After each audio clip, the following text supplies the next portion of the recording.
السلام علیکم ورحمۃ اللہ وبرکاتہ۔ بسم اللہ الرحمن الرحیم۔ رب اشرح لی صدری ویسر لی امری واحلل عقدۃ من لسانی یفقہوا قولی ربی زدنی علما۔ آیت نمبر 57 سے سٹارٹ لیتے ہیں، سورہ الاعراف۔ بسم اللہ الرحمن الرحیم۔ وَهُوَ الَّذِي يُرْسِلُ الرِّيحَ بُشْرًا بَيْنَ يَدَيْ رَحْمَتِهِ۔ اللہ تعالیٰ کائنات کا خالق ہے اور کائنات میں کسی کی شراکت کے بغیر وہ اختیارات رکھتا ہے۔ بشرن کہتے ہیں خوشخبری بنا کر۔ اس نے اپنی قدرت اور رحمت کا ذکر کرتے ہوئے فرمایا ہے کہ وہ ہوائیں جو پاس کی خوشخبری دیتی ہیں۔ سورہ روم میں بھی اللہ تعالیٰ نے فرمایا ہے اور اس کی نشانیوں میں سے ہے کہ وہ بشارت دینے والی ہوائیں بھیجتا ہے۔ یہ ہوائیں اللہ تعالیٰ کے حکم سے بادلوں کو اڑاتی ہیں۔ رحمتہ، رحمت سے مراد باران رحمت ہے۔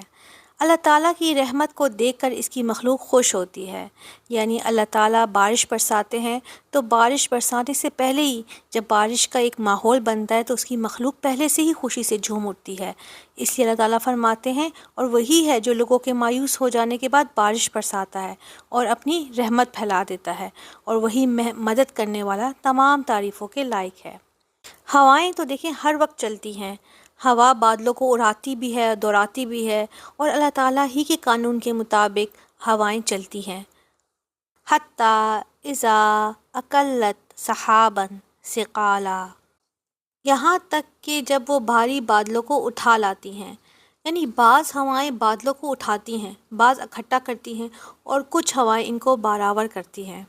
سقناہ لبلد میت، ہم اسے کسی مردہ زمین کی طرف ہانک دیتے ہیں۔ وہ علاقہ جہاں نہ نباتات ہوتی ہے نہ گھاس ہوتی ہے، اور اس علاقے کے جانور بھی ہلاکت کے قریب ہی ہوتے ہیں، اور وہاں کے رہنے والے اللہ تعالیٰ کی رحمت سے مایوس ہوتے ہیں۔ فَأَنزَلْنَا بِهِ الْمَاءَ، پھر ہم بادلوں کے ذریعے زمین پر خوب پانی برساتے ہیں۔ اللہ تعالیٰ ایک ہوا کو مسخر کرتے ہیں کہ وہ بادلوں کو پانی سے بھر دے، اور دوسری ہوا اللہ تعالیٰ کے حکم سے بادلوں کو بکھیر دیتی ہے۔ فَأَخْرَجْنَا بِهِ مِنْ كُلِّ الثَّمَرَاتِ، بارش کے پانی سے زمین طرح طرح کے پھل پیدا کرنے کے قابل ہو جاتے ہیں، تو لوگ اللہ تعالیٰ کی رحمت سے خوش ہو جاتے ہیں اور پھر خوب فائدہ اٹھاتے ہیں۔ كَذَلِكَ نُخْرِجُ الْمَوْتَى لَعَلَّكُمْ تَذَكَّرُونَ، اسی طرح ہم مردوں کو نکالیں گے تاکہ تم نصیحت قبول کرو۔ اس طرح اللہ تعالیٰ مردوں کو زندہ کرتے ہیں جیسے بارش سے زمین زندہ ہوتی ہے۔ اللہ تعالیٰ نے زمین پر زندگی پیدا کی، وہ قدرت رکھتا ہے کہ آخرت میں انسان کو دوبارہ زندہ کر دے۔ جو قدرت اور قوت یہاں مردہ وجود کو زندگی دے سکتا ہے، وہ دوبارہ مردوں کو زندگی کیوں نہیں بخش سکتا؟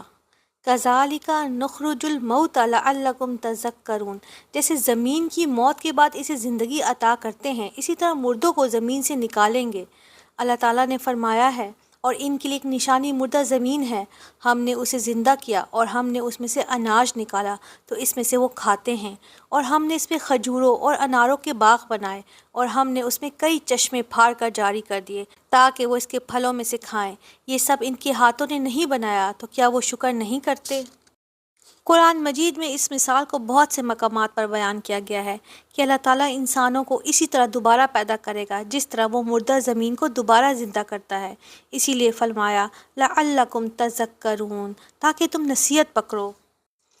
والبلد الطیب یخرج نباتہ بإذن ربہ والذی خبث لا یخرج الا نکدا، اور پاکیزہ شہر کی پیداوار اس کے رب کے حکم سے نکلتی ہے، اور جو خراب ہے اس سے ناقص پیداوار نکلتی ہے۔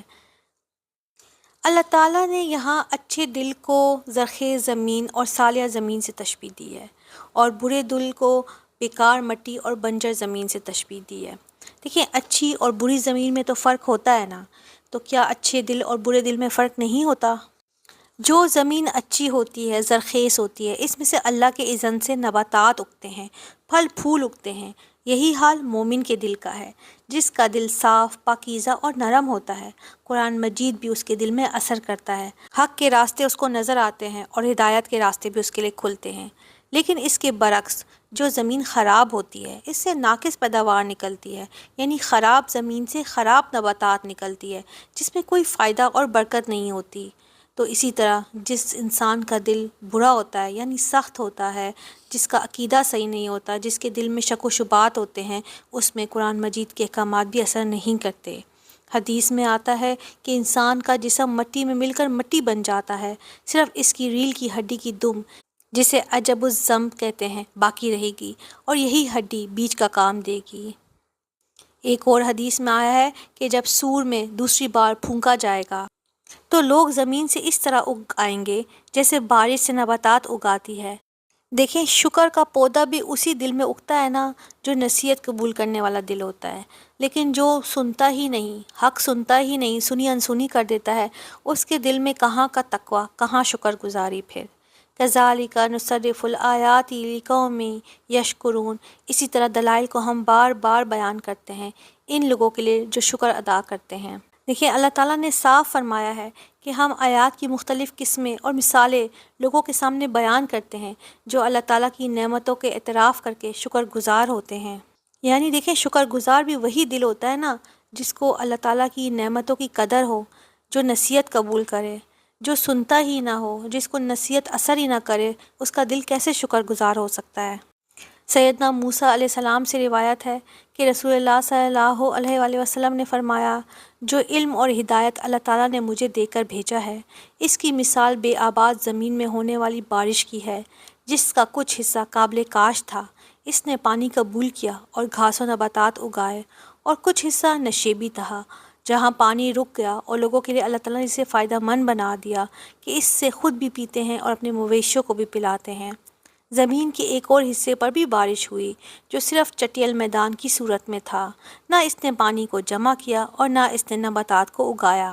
تو یہ مثال ہے ایسے شخص کی جس نے اللہ تعالیٰ کے دین کو سمجھا اور تعلیم کے ذریعے اللہ تعالیٰ نے اس کے لیے مفید بنا لیا اس کو، اور ایسے شخص کی جس نے اس کی کوئی پرواہ نہ کی اور میرے ذریعے اللہ تعالیٰ کی بھیجی ہوئی ہدایت کو قبول نہ کیا۔ یعنی جو زمین زرخیز ہے وہ صاف دل ہے، اس نے ہدایت کو قبول کیا، لیکن جو بنجر زمین ہے اس کا دل بھی بنجر ہے، اس میں کسی قسم کی ہدایت پھر اثر نہیں کرتی، کیونکہ وہ پرواہ ہی نہیں کرتا، اللہ تعالیٰ کی بھیجی ہوئی ہدایت کو قبول ہی نہیں کرتا، اس لیے وہ ہمیشہ بنجر ہی رہتا ہے۔ چلیں آگے چلتے ہیں۔ لَقَدْ أَرْسَلْنَا نُوحًا إِلَىٰ قَوْمِهِ، بلا شبہ یقیناً ہم نے نوح کو اس کی قوم کی طرف بھیجا۔ سورہ الاعراف میں توحید کے دلائل ہیں۔ اس رکوع سے آگے مسلسل توحید کے واقعات بیان کیے گئے ہیں۔ توحید کے دلائل کے ساتھ یہ جاننے کی بھی ضرورت ہے کہ ماضی میں جب انبیاء نے توحید کی دعوت دی تو ان کی امتوں نے ان کے ساتھ کیا معاملہ کیا، اللہ تعالیٰ نے اہل توحید کی کیسے مدد فرمائی اور انبیاء اور مرسلین سے دشمنی رکھنے والوں کو کیسے ہلاک کر دیا، اور سب سے بڑھ کر یہ یقین کہ سارے انبیاء کی دعوت ایک تھی، توحید کی دعوت۔ لَقَدْ أَرْسَلْنَا نُوحًا إِلَىٰ قَوْمِهِ، بلا شبہ یقیناً ہم نے نوح کو اس کی قوم کی طرف بھیجا۔ نوح علیہ السلام کا سلسلہ نسب چوتھی پشت میں آدم علیہ السلام سے ملتا ہے۔ ان کے پردادا سیدنا ادریس علیہ السلام تھے۔